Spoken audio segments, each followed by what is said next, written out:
welcome back to the Wizards Respite Sanctorum show where we dive into all things TTRPG.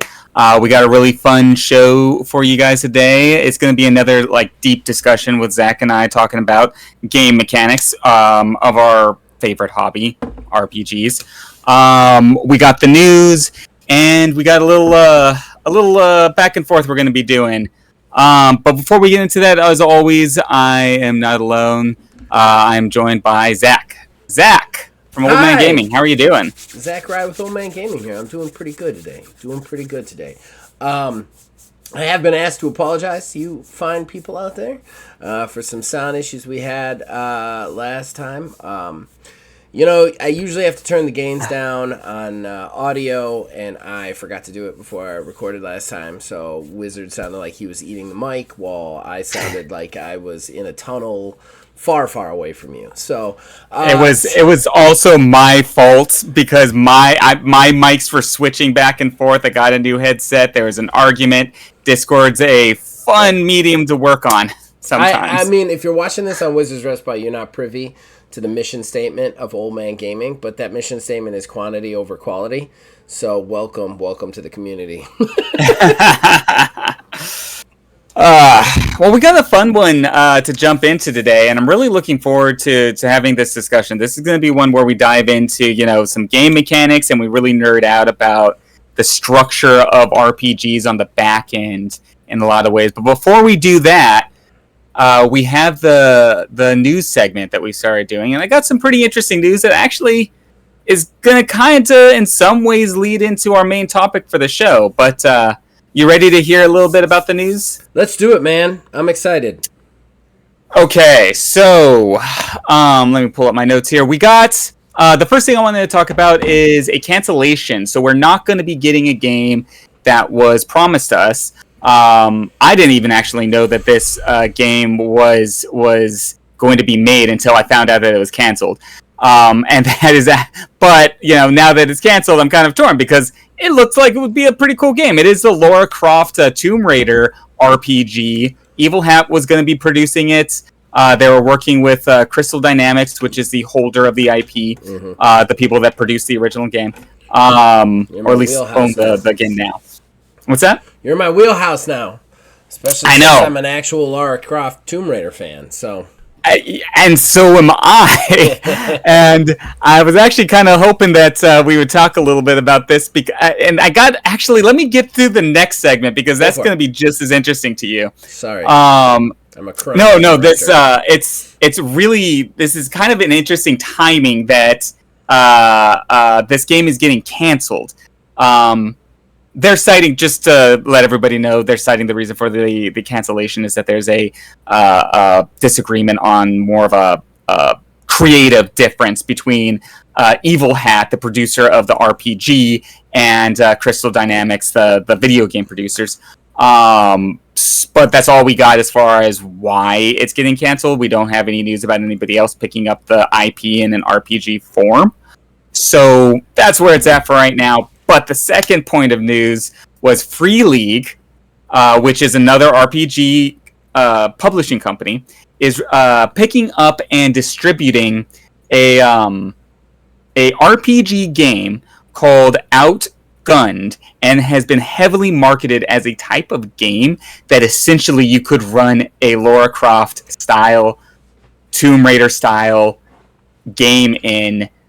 Setting and world and mechanics that fit within that. So as we're losing the Tomb Raider IP in this game, we're also getting a full-on core rule system that's pretty much optimized for that style of, dungeon hunting, treasure hunting kind of thing. Interesting. I talked about this last time we were on an episode, which was really weird when we were discussing I think it was games coming out in the news section, and I kind of had the hot take that I don't love all these IP RPGs coming out instead of just making that in a different universe. So that's kind of interesting that this comes up now, but Look, I love Lara Croft games. I liked the new reboot. The third one was pretty weak, but other than that, they were fun. They're a good trilogy. Didn't overstay their welcome, thankfully. But big, I'm on record. Like I said last week, I said I don't love the trend that I see in tabletop role playing games, which has come from their increased popularity and their increased stock in the popular culture zeitgeist. Thanks to Critical Role and other actual plays, it's become a hot topic. It's become kind of like the next big thing sort of thing, and that makes me very nervous because when that kind of stuff happens, you end up having these like really big developers kind of eat everything and eat everybody else's lunch, and then things become about IPs. They become about the new thing. TTRPGs is one thing I like about them is you get a system. That system stays around and it exists. It weathers the storm, and other things go to the systems. You have so many systems, and that's the way it is. I'm not against new systems. It's just I hate the idea of creating systems just so that IPs can exist in a role-playing game world when, like I said, there's plenty of games out there where IPs could fit in. The question to me has always been, does it deserve a new system, or can it be played on something else? Because if it can be played on something else, especially a AA or single A tabletop role playing game, why don't we give them the props, give them the credibility, give them the boost of having that IP in their world, and not worry about creating a whole new system for people to read and understand? Yeah, and it is really interesting timing from our last game, because that's exactly what the Evil Hat was going to do with Lara Croft, and now Free League is producing Outgunned, which is kind of like more what you're saying. Yeah. A core rule system, and the rule system can be used for Lara Croft, Indiana Jones, and I think they even cited like Ocean's 11 heist style stuff. Right. The rule system's really about kind of being like in a tough situation. You don't want to get into a lot of fights because you're not going to be good at it, but it gives you skills and abilities to try to maneuver around those obstacles the way that Lara Croft would or Indiana Jones would, so you have that sense of like underdogness, right? But also like being able to use your skills and talent to overcome a greater enemy, right? Which you see from those types of IPs. And that's kind of like, I don't know, it's just perfect timing that I see this. This is all dropping right now. Like, as far as I'm concerned, Mothership is a perfect system for anything H.G. Geiger wrote. So why isn't it there? Same thing with this. I've never played Outgunned, but it sounds like a perfect system for Tomb Raider. So why isn't Tomb Raider there? We get these things that just kind of like... Don't get me wrong, there's definitely some games out there, there's some worlds out there that I'd be like, I want a full brand new system of that. That's right. That's big enough. It's like Pirates of the Caribbean. I could see a world, a complete RPG based off Pirates of the Caribbean, like all by itself. Some that would be deserving enough of a system all onto itself. But it's one of those things that you got to ask yourself: does it deserve that? Do we need a whole nother system for that, or can we do it with something that's already been done? Yeah. That's the $1 million question. And maybe this is complete speculation. Maybe that was the question that was going to go back and forth across the table with Evil Hat and Crystal Dynamics. It's true. Who knows? Maybe not. But it might have also just been like somebody didn't want to pay out the nose for an IP. Right. So, but I don't know. I thought that was interesting. There's a game. It is, I believe you can actually purchase it now, Outgunned now. It's being distributed now in the U.S. by Free League. And, going from there to our last, and actually continuing on with this topic, to our last bit of news is another IP that got a a game. Actually, it's Invincible. a lot of people might recognize the name and the show from Prime, an animated series, very adult animated series. It came from the centered around comic books, superheroes. people. And the comic books were second to none, man. Those comic books are amazing. That writer's still amazing. my favorite comic book to this day is Invincible. The entire run from beginning to end. It's a video. It's a comic book that has an end, and it's a lot of comic books, but yeah, it is. I think it ran for 15 years or something like that. It was a while. I haven't finished it, but it was a very good book. It's really good, and kind of to your point, what you were saying. There's a lot of characters and a lot of superheroes in it, but not a lot of superheroes get a lot of in-depth time. It's really centered around the main character, his family, and basically the Voltrumites, which is one race of kind of superhumans. They all have the exact same power. So why are we getting an entire universe, around this IP? And something else that bothers me about this IP and the use of it in an RPG is, look, I like Invincible. It is absolutely, bar none, one of the best superhero comic books you're ever going to read. But it's a superhero comic book through and through. Does he do a lot of different stuff with the stables that you've seen?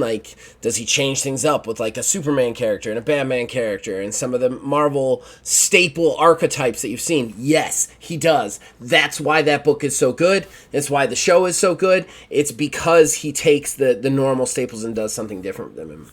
But the overall world, very much the same. It's just superheroes. It's superheroes with more violence and switch ups on some archetypes. That's it. You can do that in... I mean, there are hundreds of superhero systems out there already. Hundreds. And I'm not even talking about just the licensed IP ones. There are plenty of independent superhero books out there. Aberrant, Mutants and Mayhem, I think is what it's called. Masterminds. Mutants and Masterminds. You've got, if you want to go real old school, Palladium has Heroes Unlimited. I think that there are tons, and I'm only scratching the surface when it comes to superhero games. I mean, why are we doing a whole nother system for superheroes? Why hasn't this IP just been, rented out by another company, Right, exactly. Yeah. And that is, I think, another perfectly good example of this could be a perfectly good setting. You could give a book with builds for the most popular characters in the game and maybe a couple of villains and you're good to go. Now you have a setting, you have a game, and you and your friends can play the Invincible arc on, Mutants and Masterminds as the core rule system. Right. But that's another one that they got coming out, and that's pretty much all I got for the news this week. Real interesting that news just was kind of its own talking point from last time. Yeah. Okay. All right. Yeah. So from there, let's jump into. This is going to be such a fun topic to go over. There's so many levels to this. And I think the people that are out there that are really into RPGs and how game mechanics work are going to love this episode, this conversation. The topic is class systems and classless systems. Essentially, two big, broad, very, very broad schools of thought on developing progression and game mechanics for RPGs. Do you have a solid class like D&D? Will offer solid classes. You have a wizard, a fighter, whatever. Or do you have a more of a classless system where the players are able to choose individual abilities, attributes, skills, or whatever the flavor might be to really modify and create their own unique character and class and power set. So if you don't mind me, saying a little bit of my own intro here. One of the reasons this is a talking point is I have been working on another game system in the background. I've published a couple of games. Single Mod published a module for Single Mod with Wiz here called Ordo Scriptorium. We're working on another mod for that game. And I've also published a couple of wrestling games, one solo, one card-based. So I've done some publishing in the RPG world. I'm looking to do more. My next game is going to be a big, very system-heavy sort of ordeal that I'm working on right now. And I ran into this problem where, like, I had a class system in place, but I didn't like it, and I could see a better way of doing things. So I kind of went on Blue Sky and asked, hey, out there, classes or not classes, what do you guys think? I just want to shout out this guy on Blue Sky because he was the only response to it. And his name is, he's at meangrape.com. His name is just Jay. And he gave a really, I don't know if he listens to the show, I have no idea, but he gave a really thoughtful response. Again, all I asked was classes or no classes. My situation didn't really refer to this enough for him to understand, but I just wanted to shout him out because he was in this originally. So he said, free ability section puts the weight on the player to make prudent decisions instead of relying on the designer to do so.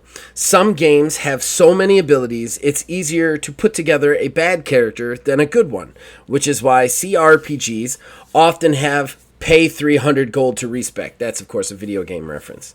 I vote classes. He then continued, another thing about abilities is players need to start off by selecting the high-end ones. They want to work backwards through prerequisites and keep track of it during the character's advancement. More work, which might be fine for some people, but not all.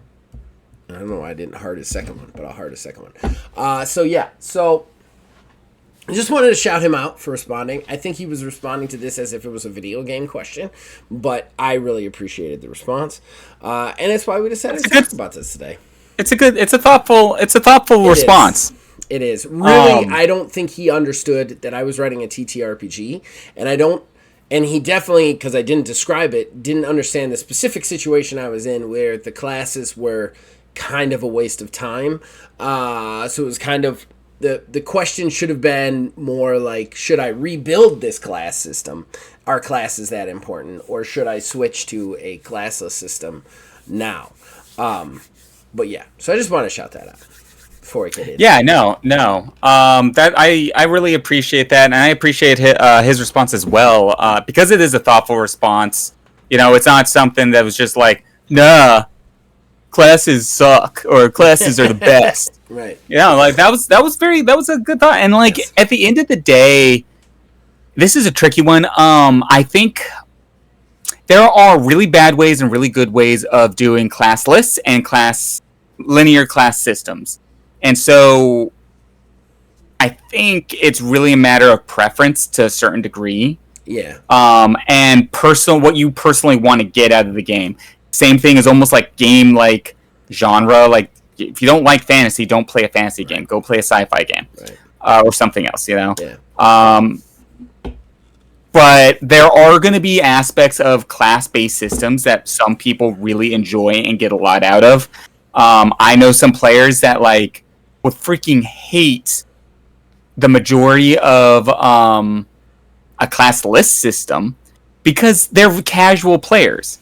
And, you know, they're not the types that are going to angst about, you know, abilities and stuff like that. Okay, hold on. Right there. I gotta interrupt you because I gotta ask a question. And this is something I was really thinking about before leading into this. That's why I can't let you go any further. The question is this. So the class, like one of the things presented both in that argument and what you just said is like the player is picking the class so that they don't have to do a bunch of complicated shit on their character sheet. But can you think of one game with classes that still doesn't have a ton of complicated shit. So like that was the problem I had because I was with it. I was completely on board. I was like, classes make it easier. You just pick a class and you copy it over. But you don't. You never do. Whenever it's class system, the only thing the class makes simpler. The classes only make it possible to play the game. Like it's still some complicated ass bullshit. I have not played one class-based game where the system isn't still insanely stat heavy and crazy to the point where like if the classes weren't there, you'd be fucking reading a math textbook. Like, and I'm seriously being honest. Have you ever played a game with classes where it's as easy as, I want to be the fighter, I'm the fighter now?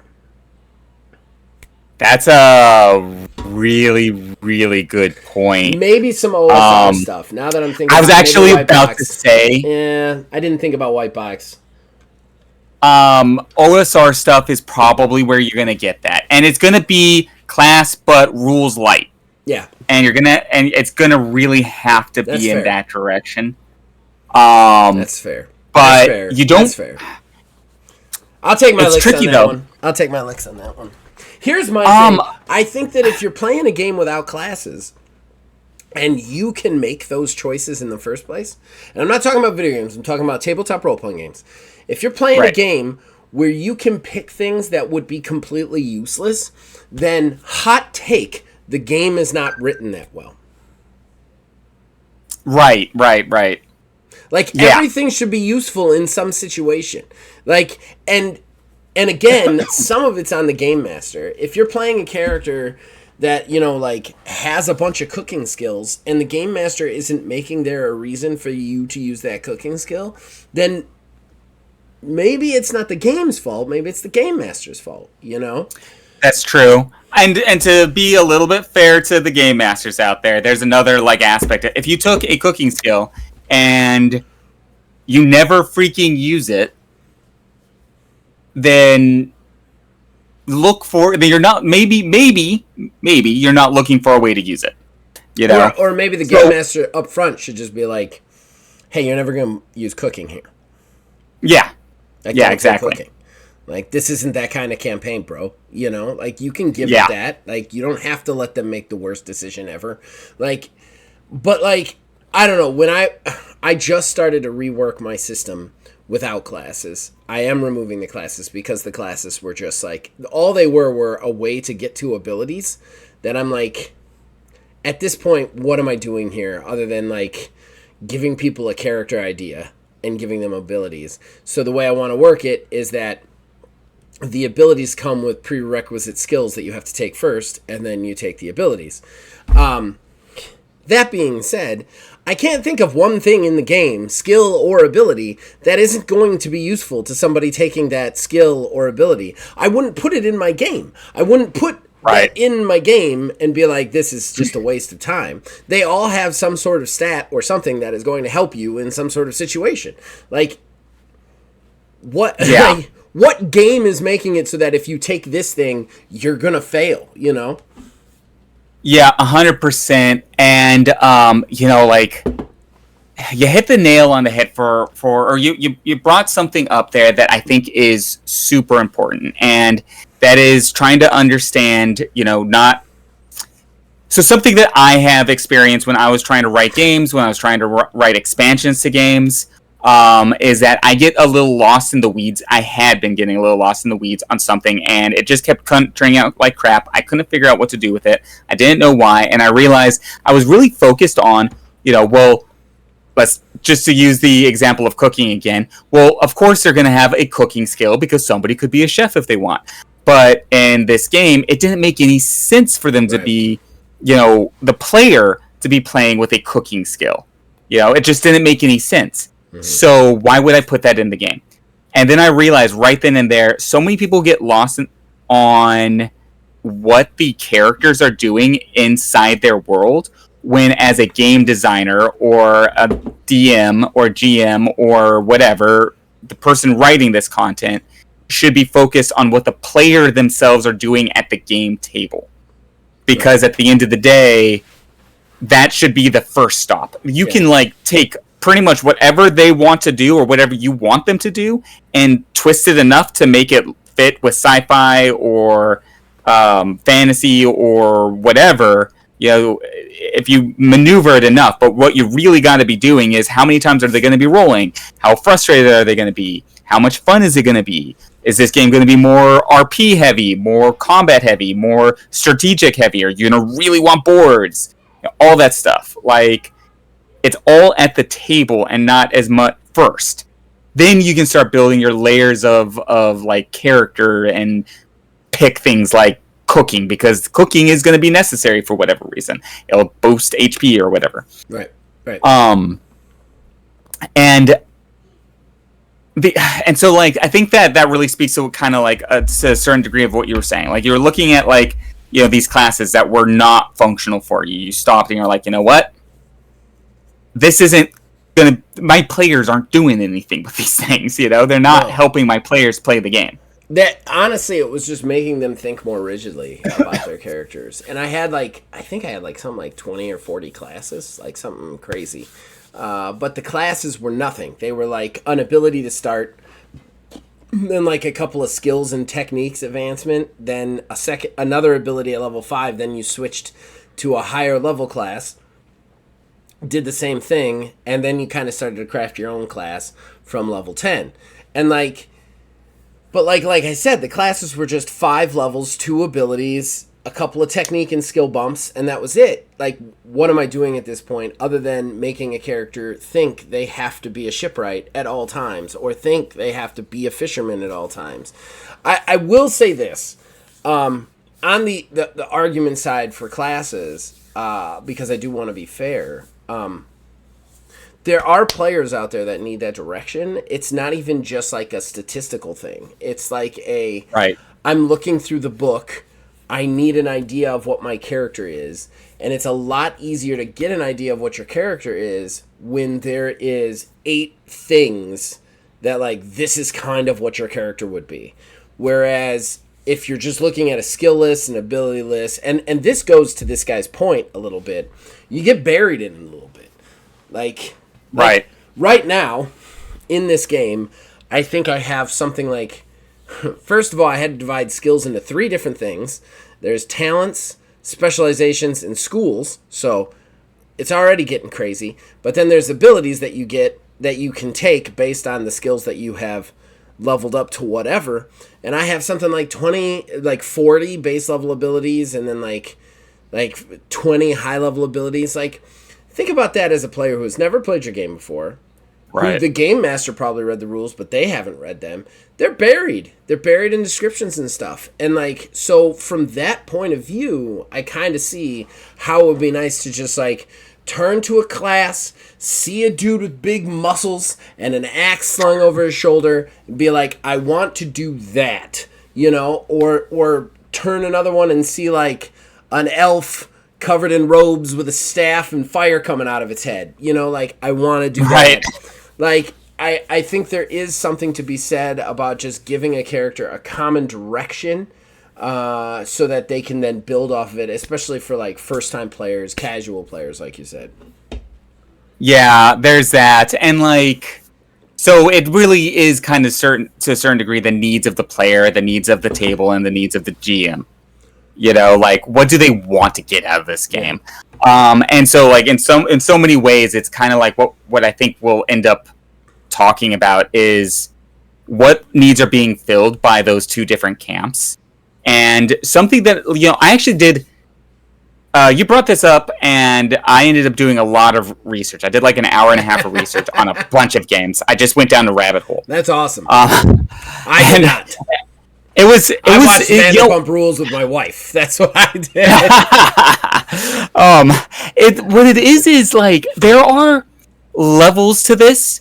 There's a level where at the surface it's what the GM and the players are doing, right? Yeah. And then there's another level where, as the game designer, what are you making space for them to do and think about at the table? Both from the GM and the player point of view, because it can be very different. And one of the things that I noticed is, like you have very clear linear games like D&D, and then you have softer, examples of linear games. Like I didn't even realize this, but the Warhammer role-playing game, not That the game's awesome. minis. That game's so awesome. But they have like a loose class system. They call it careers, and these careers have like groups that are associated with each other, and you slowly grind and level up. You can switch a career, but it has to be narratively like making sense. You can't just do it. To this day, the Warhammer Fantasy role-playing game is my favorite career/class system of all time. That game is so awesome with the way it works, because D&D, you're like, I'm a fighter, whatever. You're a fighter forever. That's what you are. Like, there's subclasses and cross-classing, but for the most part, you're a fighter forever. That's what you are.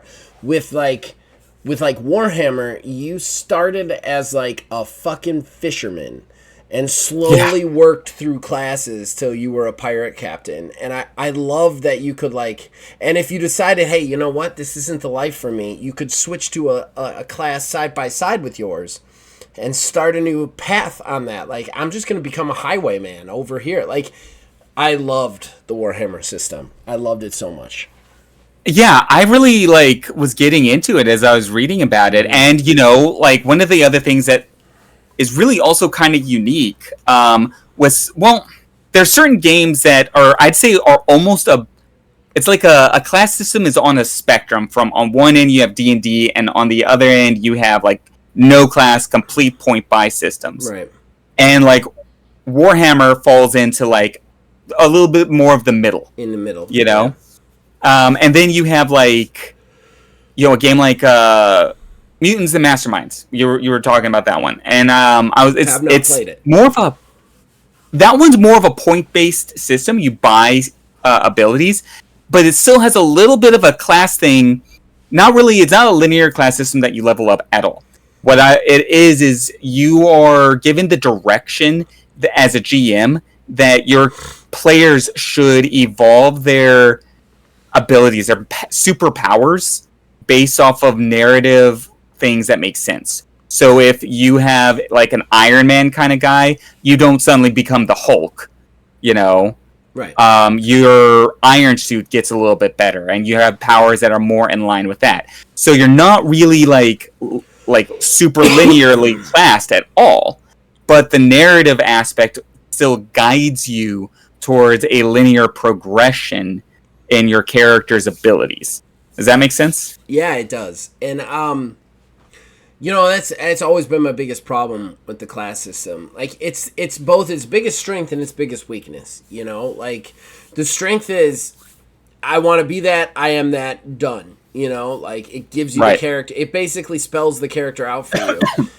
In no uncertain terms. It's easy to come up with a backstory. It's easy to think about what your character's going to do in the moment. But it also imprisons you to that character archetype, because that's what you are. Yeah, you can branch out a little bit, but it's not the kind of branching out that does you any good. Trust me, I played Baldur's Gate 3 a lot.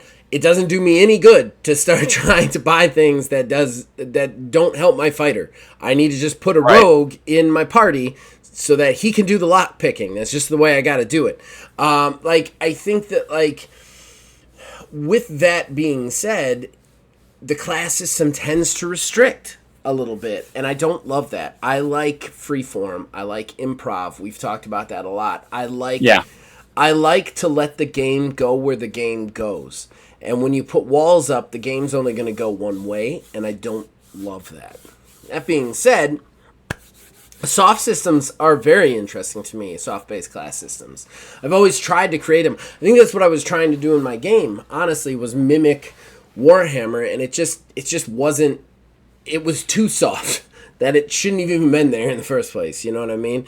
So I feel like the soft system is a very interesting kind of principle. I don't know where I land on it, and it really just depends on how well the game is put together and how well it does that. Yeah, and there are certain pitfalls that I think are very easy, that I think we should definitely like talk about to a certain degree, that you can fall into with both a class and a classless system, because you kind of hit the head on the nail on the head there with saying with classes you're narrowed into an archetype, and so if you're a thief, that's what you're going to be. You can't do anything else.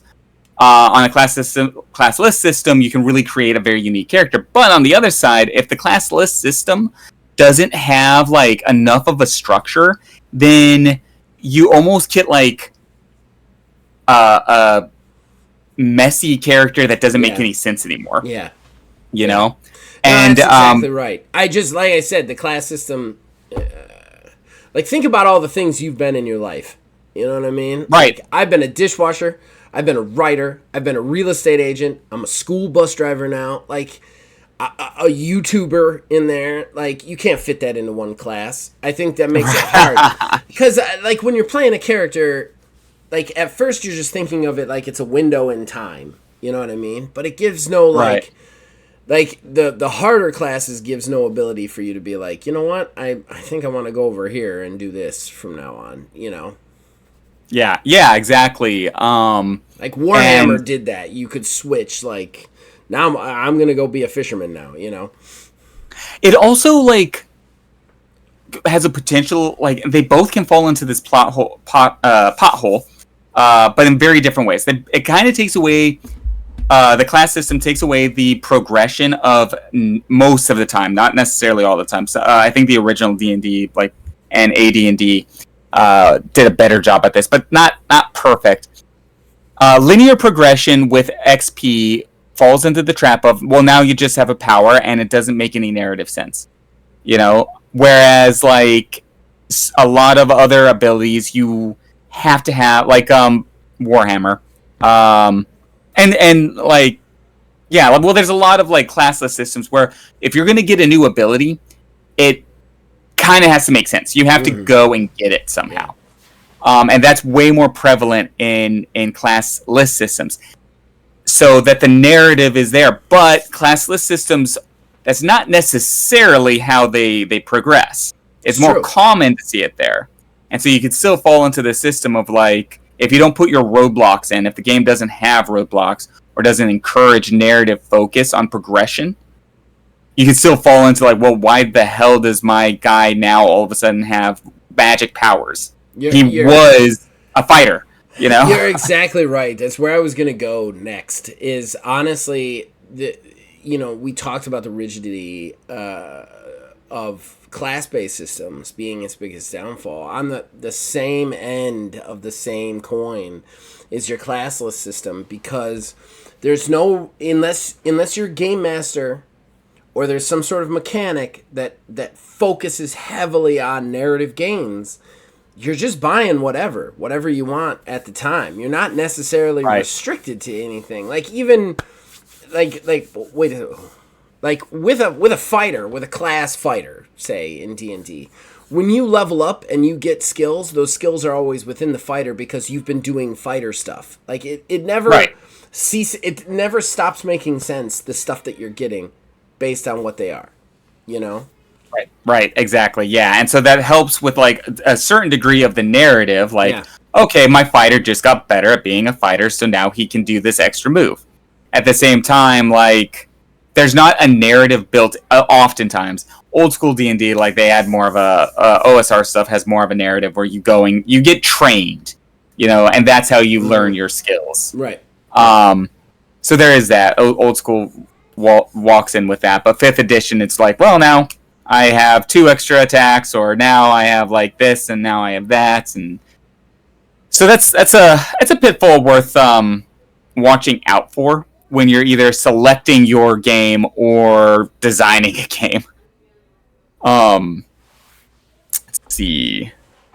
I think what else do we got on this one? Do you have any other concerns? I think we really covered it. I think it's very interesting. I think like in closing, I think that first of all, if you're playing a game that makes it a game without a class system, that makes it impossible, like makes it possible for you to take things that would be a detriment to your character, then You should only ever be gaining positives from putting points in at character creation, unless you're taking something like in World of Darkness merits and flaws system, unless you're taking something specifically bad to give you more points to buy in positives, Right. like there is no reason that you should be able to take skills that would make things harder for you later on. That Right. being said, I think that like it's kind of what you want in a game, and I think that like I have always been somebody who enjoys the malleability of a classless system, but at the same time, I definitely at my last playtest of my game watched a guy go from level 2 in his unarmed kicking martial arts to a level 7, and he has not kicked anything but a board. So like I think that like there's something to be said about that system allows for him to just go, yeah, I'm just gonna put it into this. He's always been that smart, you know, and Right. that makes things tricky. Because I even have narrative stuff in there where like you could the skill, you can gain one skill between levels based on, but it's a learning skill, and you have to actually do role playing between levels to level that up. You have to point out, I'm gonna take this free time to train in that thing or to learn in that thing. But intelligence, my core stat, is directly related to the amount of education points somebody has for their skills. So if they level up their intelligence, they just get more skill points. I can't control where you put those. So those become a weird dump thing. So like I think that it is a tricky area to be in, you know? And I also think, I guess the soft systems, the one thing I'll say about the soft systems is they tend to be the most complicated, in my opinion. Like it's easier to get buried in the classless system under abilities and techniques and skills and whatnot, but like with the soft class systems, there is always a lot of rules surrounding it, like when you move from one career to another, how that happens, what advancements you get, what you don't, what you can keep, what you don't, and that can make things complicated. I'll say this for a class-based system. Yeah, they usually are complicated, but the leveling up is usually the easiest. It's usually like, you leveled up. You gain a point here, a point here, a point here, a point here, and we're done. You know? That's how the class-based level ups go. Whereas the soft level ups and even the non-class level ups are very complex beasts, usually. Yeah, okay. Yeah. I guess my final points here to that end would be, along those lines, when you're sitting down, like, I agree with everything you just said, and there's something that is acceptable for some people that isn't acceptable for other people. When you're looking at a class list versus a class system, a very, very hard class system, a sort of a softer or a completely classless system, just as I'd say, whether you are a player, a GM, or a home brewer, or even a full-on game designer trying to build your own thing, this will be more important to you from that order up, and that is thinking about what players do at the table in the moment. Yeah. Including leveling up, including playing the actual game, including selecting, different features, because a lot of these games will have features that they still can select. Even the hard class systems have special features you can add in. So what is the player doing actually in the moment? If you're just a player, that's not as important to think about, but it's still important when you're trying to select the table that you want to play at. Think about how much you're going to want to be building this character from scratch versus just going in there and smashing in some heads because you're Conan, And it's not really about, the coolness of the Conan, because you can have Conan either way. It's about what are you at the table, not your Conan, but you doing at the table. How much are you writing down? How much do you get out of writing that down and thinking about it? If you like it a lot, then you kind of are starting to maybe lean towards a more complicated system that allows you to select 1,000 different abilities. if you really just want to go in there and smash it because you're a casual gamer and you know that and that's what you want to be, maybe a lighter class system where you don't have to think about selecting a bunch of different features is maybe more your cup of tea, so to speak. Yeah, I think we covered it, man.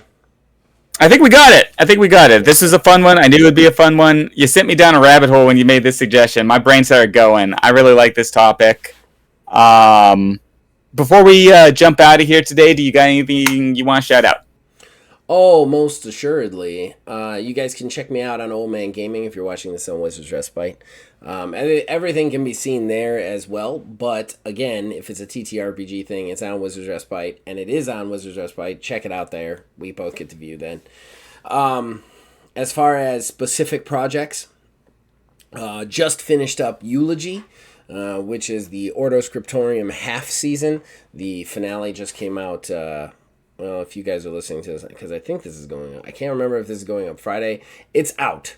Go check it out. It's relatively new. I actually take over as Game Master.